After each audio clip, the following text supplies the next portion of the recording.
What is inflation? महंगाई क्या है? बहुत आसान अल्फाज में अगर बताऊं तो महंगाई का मतलब है चोरी करना, किसी की कमाई को चुराना। इसकी छोटी मिसाल मैं आपको दूंगा कि आप पासपोर्ट ऑफिस के बाहर खड़े हो 100 की तादाद में और आप पसीने पोंछ रहे हो कि आपकी बारी कब आएगी, मगर अचानक से कोई गाड़ी से निकलता है, बड़े बड़े ग्लासेस पहन के अंदर जाता है, हार्डली 10 से 15 मिनट में वो गपशप करके, मुलाकात करके, चाय पी के अपना पासपोर्ट प्रोसेस करवा के आ जाता है। कैसा लगता है आपको उस वक़्त? कुछ देर बाद कोई और इस तरह से जाता है और आप अपनी बारी का इंतज़ार किए हुए खड़े हो वहाँ पे। बहुत तकलीफ़ आती है। आधे घंटे का काम, 15 मिनट के काम को आप तकरीबन 3 से 4 घंटों में पूरा करते हो। ये वही तरीका है आपकी कमाई को चुराने का कि पहले आपकी मेहनत, खड़े होने में आपका वक्त, वो खड़े होने में आधे घंटे की जगह 4 घंटे के बराबर आपसे चुरा लिया गया। इसी तरह से आपसे महंगाई चोरी कर रही होती है। ये तो जान लिया आपने कि महंगाई का मतलब है चोरी करना। अब आप ये भी जानना चाहेंगे कि इस महंगाई का लिबास और ये चोरी कौन करता है, ये चोरी कैसे होती है। जब हम महंगाई की बात करते हैं तो सबसे पहले आपके जहन में कौन आता है? गवर्नमेंट। कि गवर्नमेंट इस महंगाई की जिम्मेदार है? क्या कभी मैंने जानना चाहा कि ये मैं भी जिम्मेदार महंगाई का हो सकता हूँ? क्या कभी आपने ये जानना चाहा कि आप भी इस महंगाई के जिम्मेदार हैं?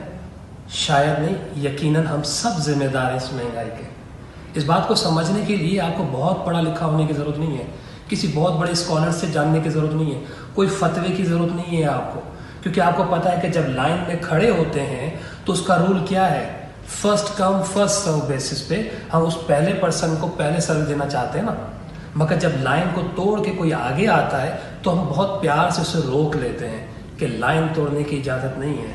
ये समझ आपको मैंने नहीं दी, आपके पास पहले से है। किसी फतवे से आपको नहीं पता चला, किसी स्कॉलर ने आपको नहीं बताया।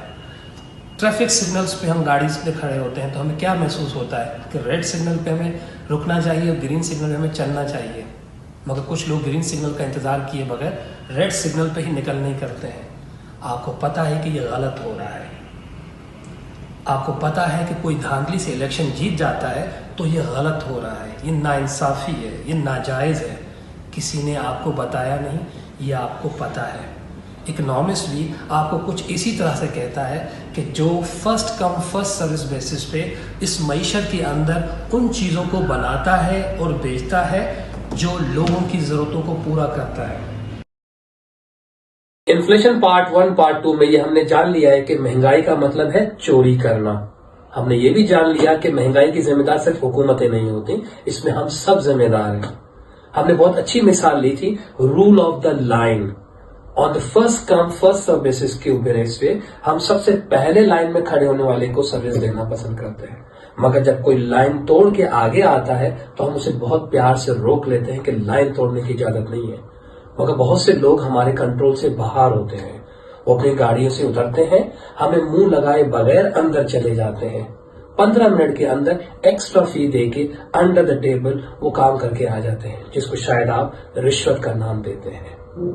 हमने ये भी समझ लिया था कि हमारे पर्स के अंदर जो पैसे मौजूद हैं वो महज इसलिए असली नहीं है कि उसे हुकूमत ने बनाया है, ये इसलिए असली है कि इसे हमने अपनी मेहनत से वो चीजें बना के, बेच के, लोगों की जरूरतों को पूरा करके हासिल किया है। तो ये परचेजिंग पावर है, ये कागज का नोट, ये हमारा परचेजिंग पावर है कि हमने कुछ चीजों को पहले बनाया, उसके बाद ये हक हासिल किया कि इस नोट के बराबर हम लोगों से चीजें जाके खरीद सकते हैं। ये तभी असली है। हमें बहुत बुरी उलझन में उलझाया गया कि ये कंज्यूमेबल है, इस पे इंटरेस्ट होता है, और ये यूजेबल है, इस पे कोई इंटरेस्ट नहीं होता, इस पे आप मुनाफा बढ़ा सकते हो, इसे आप इंस्टॉलमेंट में सेल कर सकते हो। ये बहुत बड़ी गुमराही में हमें डाल दिया गया। फतवाओं का स्टैम्प लगा के हमें बहुत बड़ी उलझन में डाल दिया कि हम इसे इंस्टॉलमेंट पे खरीद सकते हैं, जबकि उस बंदे ने नहीं कुछ बनाया।